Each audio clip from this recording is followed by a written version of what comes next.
So Vicki, welcome this afternoon. Hello, Judge. How are you? I am doing just fine. As I said, it's kind of chilly outside, but we're just came to mind. Isn't there a month that we dedicate to blood drives? Well, January is National Volunteer Blood Donor Month, and Okay. we just exited, well, I guess 2 weeks ago, we exited January, and you did Right. proclaim We January did. National We did. Volunteer Blood Donor Month for us. And we had a Okay. pretty good month. Well, and that's excellent. But why are you here today? Well, last week's ice storm, blood drive cancellations, and I think we scheduled this a little bit before that just to share some good information with everyone, but being more timely, the ice storm, cancellations, weather this week, we need blood, plain, pure, and simple. Okay.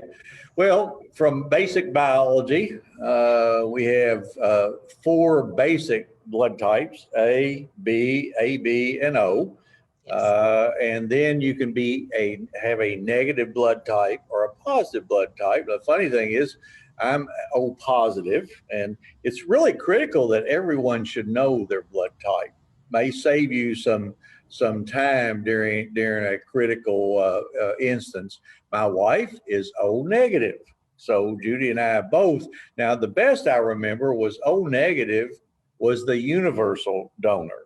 That's correct. O is the predominant blood type. So why don't you talk to us just a little bit about those different blood types? Well, we just had on this past Saturday an emergency blood drive for type O positive blood donors. Due to the cancellations, we were extremely low. We do supply 6 hospitals and 3 air ambulances, so it goes pretty quickly. We did go on an appeal last Friday and had an emergency blood drive on Saturday for O positive donors. With that appeal, we saw 112 and drew 103 units of O positive blood that we definitely needed. O positive, 1/3 of the population is O positive. So that means we need a lot of O positive. Now, your wife, for example, being O negative, she's the universal donor. She can only receive type O negative blood. She's not compatible with anything else. However, everyone else is compatible with her. In an emergency situation, the doctors can choose to give O negative to anyone. Well, so you had 112 folks show up and was able to take 103. Was that correct? 103. So how do I know whether I can give blood or not? I'm an old dude, I might have some health issues. How do you determine just who can give blood and who can't? We have some hard and fast rules. You do have to be 17 in the state of Kentucky or 16 with consent from a guardian. You do have to weigh 115 pounds. We want you. I think I meet those 2 criteria for sure. For sure. But this is where it gets to be a little sticky. This is where the hard and fast rules kind of get tossed out the window because we have to treat each donor as an individual. So we encourage anyone who's not sure to schedule with us to come in, and we go through a screening process where we ask you, there are standardized questions, and they're designed so that if there are any medical concerns, medications, travel issues, all of that would come out through this interview process that we do. And then we could determine based on where you traveled, what your medical conditions are, and your overall health, whether you would be a candidate to donate blood. Right. Now, I think we can talk about these things without revealing anybody's medical history, but sure. Do you screen for things like hepatitis, HIV, those kinds of things prior to taking blood? We do not screen prior to taking blood, Okay. But every unit that we do collect from a donor, the screenings are there as far as questions. If you know you've had an exposure to hepatitis, then yes, you would be deferred. Okay. If you knew you had an exposure to HIV, then yes, you would be deferred. But the actual testing on that blood does not happen until after it's collected. Okay. And then it doesn't matter if a person's donated 100 times or 2 times. Every time someone donates, their blood's tested. The boomers, my age group, A lot of boomers are finding out that they were exposed to bloodborne pathogens before screening and testing was done. Can you when did universal screening or testing of blood start? Um, the testing for all that, I want to say is the early to the mid 80s, when they really started realizing that we could make great strides in testing. In the boomer generation, largest generation, you've got all these smaller generations behind, trying to replace the blood needs for the best, the biggest generation ever. So it puts us at a little bit of a disadvantage, and we do try to, when we strategize over, how to get that first time blood donor, and how to get the moms and how to get the dads, and, how do you recruit donors across all ages and genders? How do you do it? So I know when I was in the Army, it was pretty routine. They'd march our company down ever so often, and they would tap a vein or turn the spigot on and take the blood that they needed. I mean, we had a choice as to whether we did it or not, but when we were in the Army, everybody gave blood. Uh, and I guess everybody has a choice now. It's just in the Army, it was a heck of a lot easier to get a large group of people in than it is now. So if I know that I have low iron, or if I'm taking some kind of a supplement like that, should I still come and see you guys? If you know that you have a history of anemia and low iron, and your doctor is prescribed and you're taking a regimen of supplements for that, it's probably not a good idea for that person to donate. Okay. If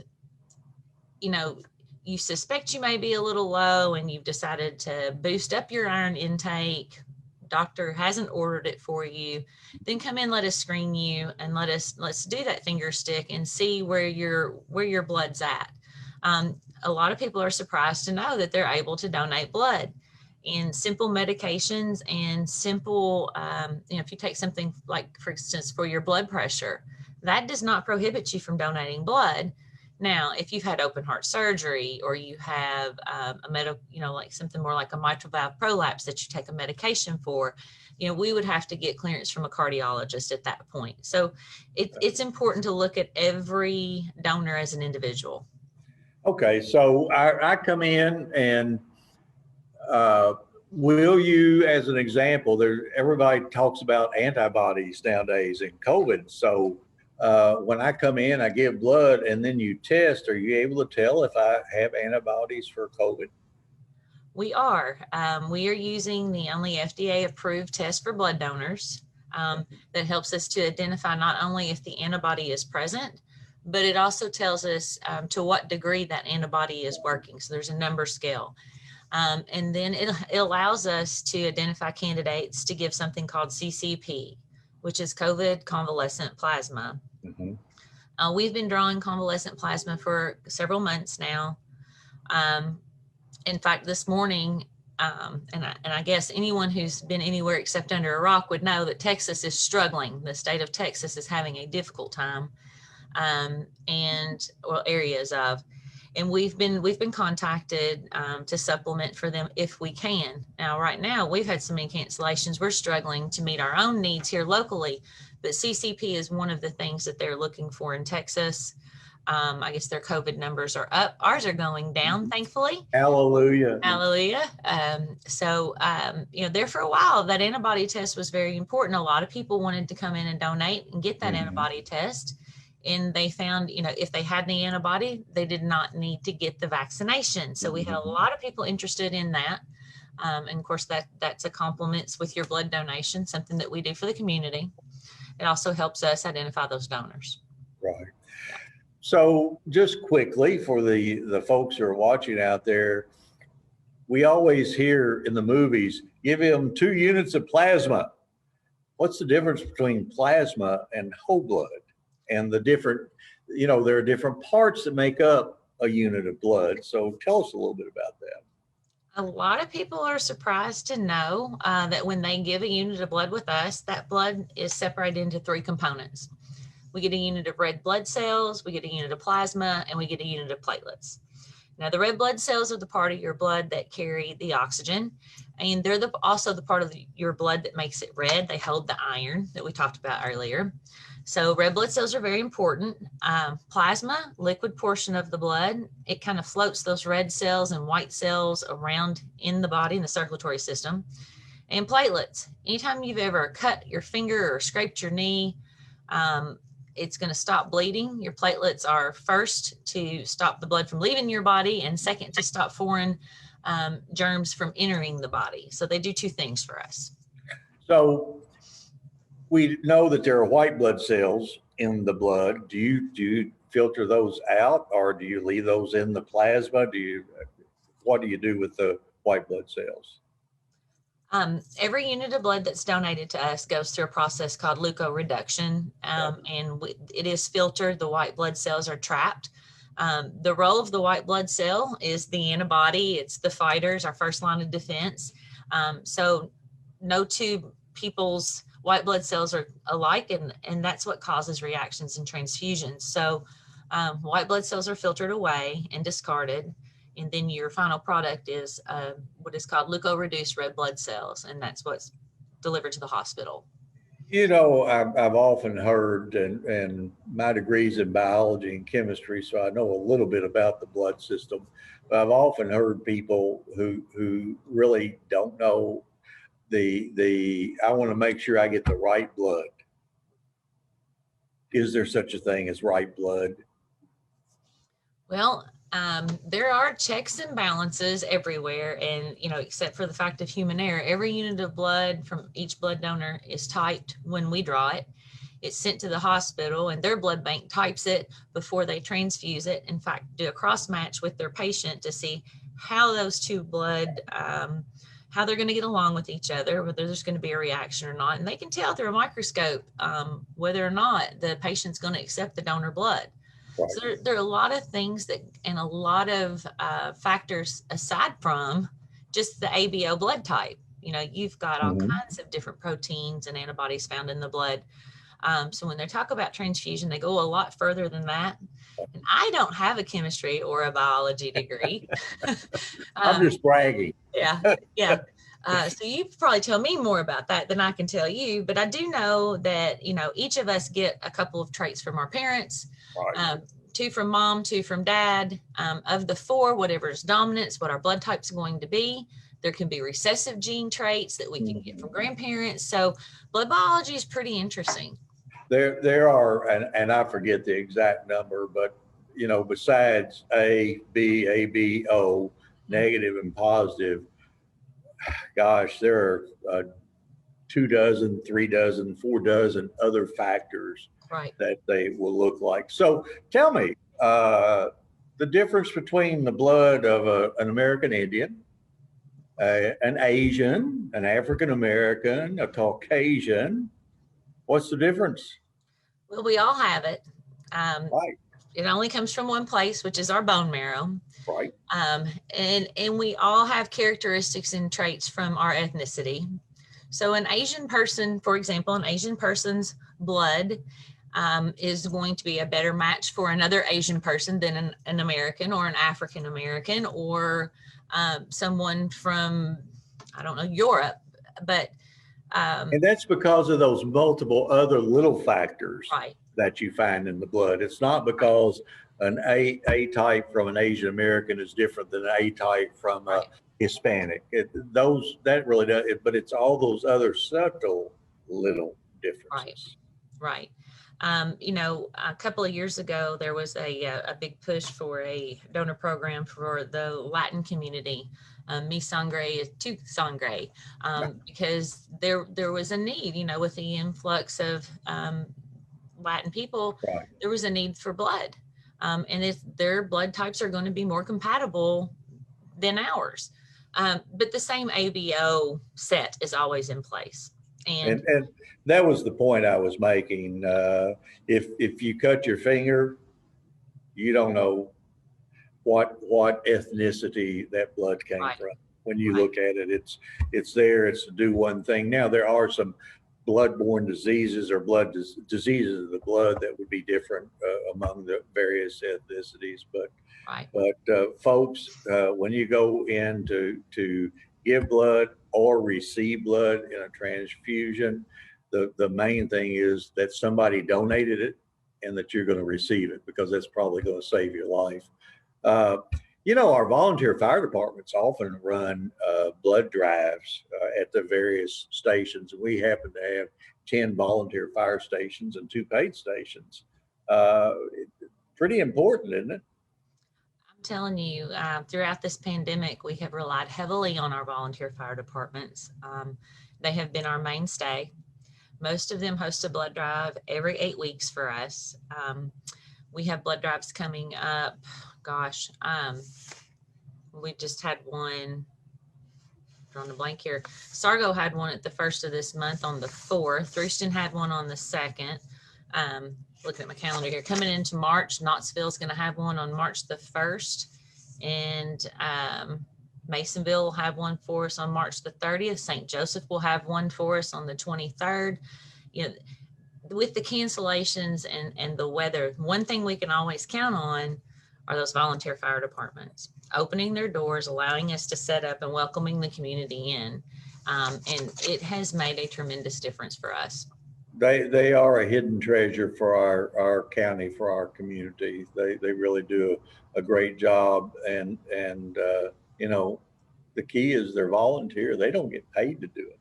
Right. They do it because of the love they have for their community. So I had a little note here to ask you about the Owensboro Health's donation of a bloodmobile, or donation to a bloodmobile, or are you trying to shake them down and get them to donate for a new bloodmobile? What's going on there? Well, actually, we've been working over the course of the past year.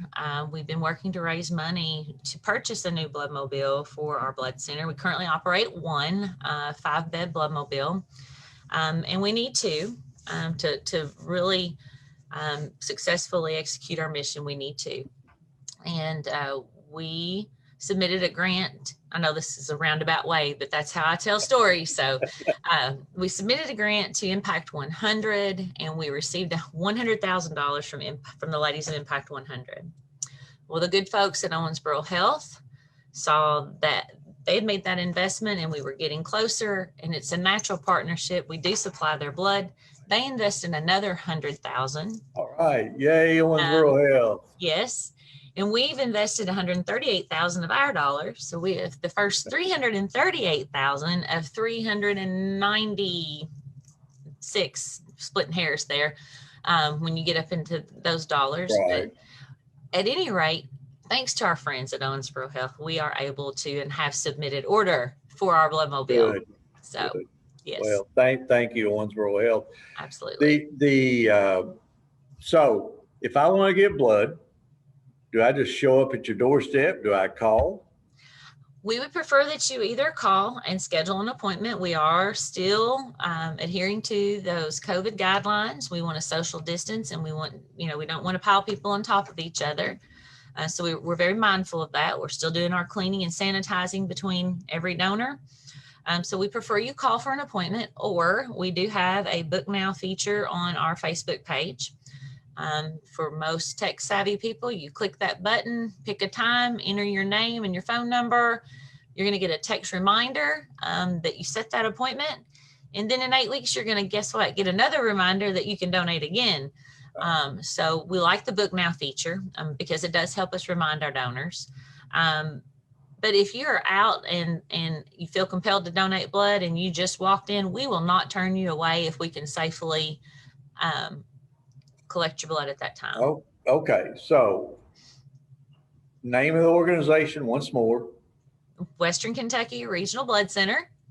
Now, when you say regional, do you go outside of Daviess County? We do. Collecting blood? We do. So Western Kentucky means Western Kentucky. How many counties? We 10 counties outright. There are some fringe counties.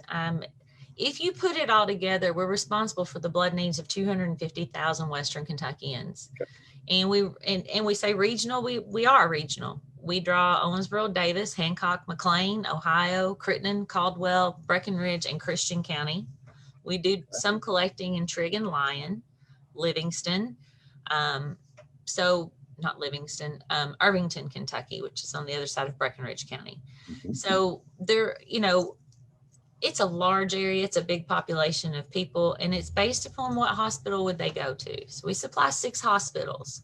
So that's where the demographics come from. Next time you're in Breckenridge County, ask my good friend Judge Maurice Lucas to give you an extra pint.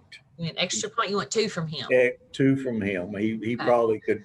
He probably would try to do it. He's really a great guy. So it's Western Kentucky Regional Blood Center. Yes. Phone number 270-684-9296. 684-9296. You referenced a Facebook, or not a Facebook, but a web page. What's the? We do have our website, which is wkrbc.org. Okay. Information about eligibility and our blood drive calendar can be found there. If you go there, you can pretty much find anything and everything. And you are actually located where? We do have 2 facilities, one in Owensboro, Kentucky at 3015 Old Hartford Road, which is the one these folks or friends are going to be interested in. And we have a second in Hopkinsville, Kentucky at 1902 South Virginia. Okay, so either in Hopkinsville or in Owensboro. Right. Anything else that you want to add or say before we get ready to sign off? I do want to issue this, just that one last appeal. You know, we have had blood drive cancellations. We are touch and go in our ability to get that blood mobile out, expecting maybe another inch or 2 of snow right now. That's an expensive vehicle for us and, of course, everyone's safety. But if you can safely get to the blood center to donate blood, we're open. We're working. We don't do snow days because as much as we would like to stay home in our pajamas, we know someone's got a loved one in the hospital that they want home in their pajamas. So we're going to work. So we'll be here. If you can safely get here, come donate. Okay.